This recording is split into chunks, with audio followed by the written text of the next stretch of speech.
एक समय की बात है। एक गांव में दो वृद्ध स्त्रियां रहती थी। दोनों का इस जगत में कोई नहीं था। वे दोनों ही एक दूसरे का सहारा बनकर बड़े प्रेम भाव से रहती थी।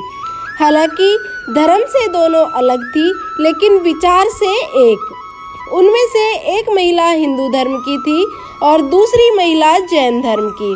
दोनों अपने अपने धर्म के हिसाब से प्रभु की आराधना किया करती थी।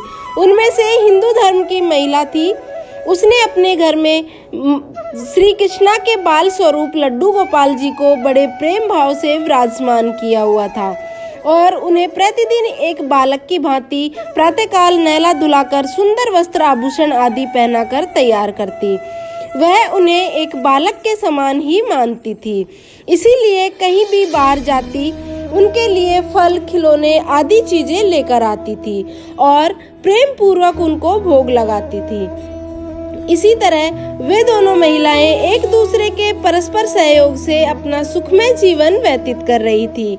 वो दोनों जब पूजा पाठ एवं सभी कामों से मुक्त होती, तब बचा हुआ समय एक दूसरे के साथ सुख दुख बांटते हुए व्यतीत करती थी। कुछ समय बीतने के बाद श्रावण मास में हिंदू महिला को तीर्थ यात्रा पर जाने का अवसर मिला। तब उसने अपनी अति प्रिय उस जैन धर्म की महिला से भी चलने के लिए कहा।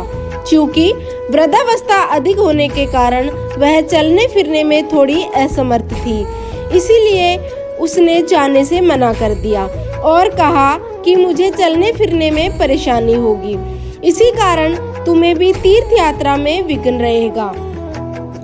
तब वो हिंदू महिला उदास मन से तीर्थ यात्रा पर अकेले ही जाने के लिए तैयार हो गई और जाते वक्त उसने उस जैन महिला से कहा, सखी, मैं 1 माह के लिए तीर्थ यात्रा पर जा रही हूँ। मेरे आराध्य श्री कृष्णा बाल स्वरूप लड्डू गोपाल जी का ध्यान रखना, उन्हें बिल्कुल एक बालक की तरह स्नेह देना, प्रतिदिन स्नान आदि कराकर सुंदर वस्त्र आभूषण पहनाकर भोग लगाना। उस जैन महिला ने सब बातें सुनी और बोली, हाँ सखी, तुम चिंता मुक्त होकर तीर्थ यात्रा पर जाओ, मैं तुम्हारे लड्डू गोपाल का भली भांति ध्यान रखूंगी। इतनी सब बातें बताकर वह महिला तीर्थ यात्रा को निकल गई और जैन महिला ने सारा कार्यभार अपने सानिध्य में ले लिया और बड़े उत्साह और उमंग के साथ सुबह उठकर खुद नित्य कर्म से निवृत्त होकर लड्डू गोपाल के स्नान की तैयारी में लग गई। उसके बाद जब वह उन्हें नहलाने लगी तो वह महिला की नज़र लड्डू गोपाल जी के पाँव की तरफ पड़ी तो वह दंग रह गई, क्योंकि उनके पैर मुड़े हुए थे। उन्हें लगा कि उसकी वजह से उनके पाँव टेढ़े हो गए हैं। इसके मुख्य कारण ये था कि उस महिला ने जब भी उन्हें लड्डू गोपाल जी को देखा तो वस्त्रों एवं आभूषण से सुसज्जित देखा।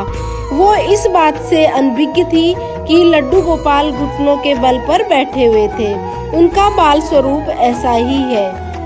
वह बहुत परेशान हो गई और सोचने लगी, मैं अपनी सखी से क्या कहूँगी। उसने इतने विश्वास के साथ मुझे ये जिम्मेदारी दी थी और मैंने लड्डू गोपाल जी की देखभाल सही से नहीं की।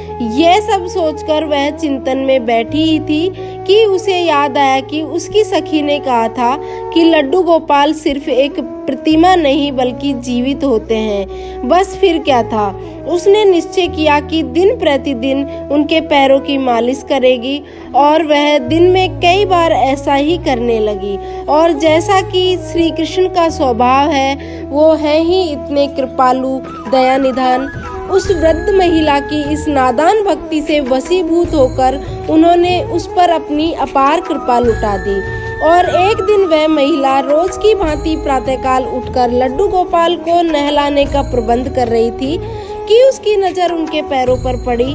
उसे देखा कि उसने लड्डू गोपाल जी के पैर ठीक हो गए और यह सब देखकर वह वृद्ध महिला खुशी से फूली नहीं समाई।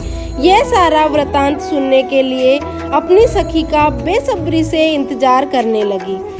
कुछ समय पश्चात जब वह हिंदू धर्म की महिला तीर्थ यात्रा पूर्ण करके वापस आई तो सबसे पहले वो अपने लड्डू गोपाल के दर्शन को लालायित थी। जैसे ही उसने लड्डू गोपाल को देखा तो वह आश्चर्य में पड़ गई।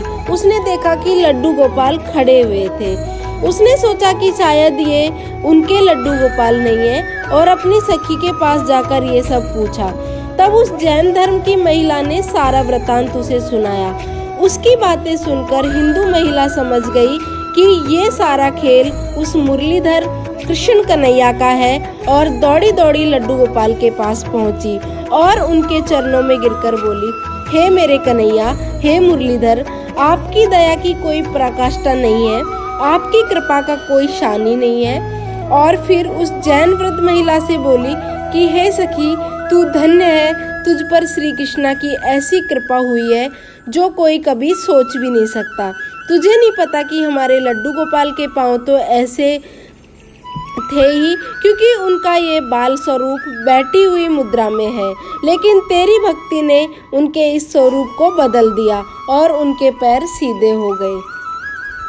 तो दोस्तों, आज की ये लड्डू गोपाल जी की कहानी आपको कैसी लगी कमेंट सेक्शन में ज़रूर बताइएगा। कहानी अच्छी लगी हो तो लाइक कर दीजिएगा और अपने फैमिली एंड फ्रेंड्स में शेयर ज़रूर कीजिएगा। और चैनल पर पहली बार विजिट किया है तो चैनल को सब्सक्राइब कर लीजिएगा, बेल आइकन को ज़रूर प्रेस कर लीजिएगा ताकि आने वाले वीडियोज़ के नोटिफिकेशन सबसे पहले आपको प्राप्त हो सके। आज के लिए इजाज़त चाहूँगी, मिलती हूँ बहुत जल्द ऐसे ही अच्छे और सच्चे वीडियो के साथ। तब तक के लिए बने रहें और देखते रहें आपका अपना चैनल वॉइस ऑफ निक्की दरगस।